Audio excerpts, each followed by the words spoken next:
तुम्ही ट्रेडिंग करताय पण तुम्ही कधीच समजत नाही की बिग प्लेयर कधी स्टॉक विकत घेतात आणि कधी विकतात।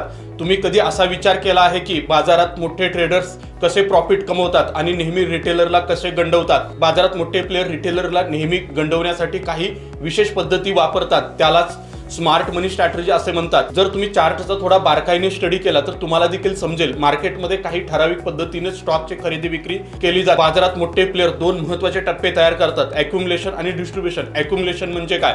जेव्हा मोठे प्लेयर स्टॉक्स मोठ्या प्रमाणात विकत घेतात पण किमती फारशा हलत नाहीत, व्हॉल्यूम मात्र हळूहळू वाढत असतो, यालाच सायलेंट बाईंग असं देखील म्हणतात। कारण बाजार अजूनही स्टेबल असतो आणि खरा गेम मार्केटमध्ये इथंच ओपन झालेला असतो। जेव्हा रिटेलरला वाटतं की मार्केटमध्ये आता खूप मोठी तेजी सुरू झाली आहे आणि ते मोठ्या प्रमाणात स्टॉकची जेव्हा खरेदी सुरू करतात तेव्हाच बिग प्लेयर त्यांचा ट्रॅप ओपन करतात। आणि डिस्ट्रीब्युशन म्हणजे काय? आता मोठे प्लेयर मार्केटमध्ये ऍक्टिव्ह होतात आणि स्टॉकची हळूहळू विक्री सुरू करतात। यामुळे मार्केटमध्ये मोठ्या मोठ्या रेड कॅन्डल तयार होतात आणि ज्या दिवशी मोठ्या रेड कॅन्डल तयार होतील, मोठा रेड व्हॉल्यूम तयार होईल, त्या दिवशी मार्केटमधून मार्केट मेकर बाहेर पडलेले असतील। जर तुम्ही चार्टवर मोठा व्हॉल्यूम आणि मोठ्या रेड कॅन्डल बघत असाल, प्लेयर मार्केटमधून माल सोडत आहेत, याचा हा क्लिअर सिग्नल आहे। जर तुम्हाला खरोखर स्मार्ट ट्रेडिंग करायचं असेल तर या तीन गोष्टी लक्षात ठेवा। मोठ्या व्हॉल्यूम वरून अंदाज घ्या बिग प्लेयर कुठं खरेदी करत आहेत, मोठ्या रेड व्हॉल्यूम वरून अंदाज घ्या मोठे बिग प्लेयर कुठे माल सोडत आहेत। हे सगळे ट्रेडर बाजारात एंट्री घेत आहेत असं जर वाटत असेल तर तुम्ही मार्केटमधून थोडं लांब राहा, कारण मार्केटमध्ये मोठ्या प्लेयरनी ट्रॅप तयार केला आहे।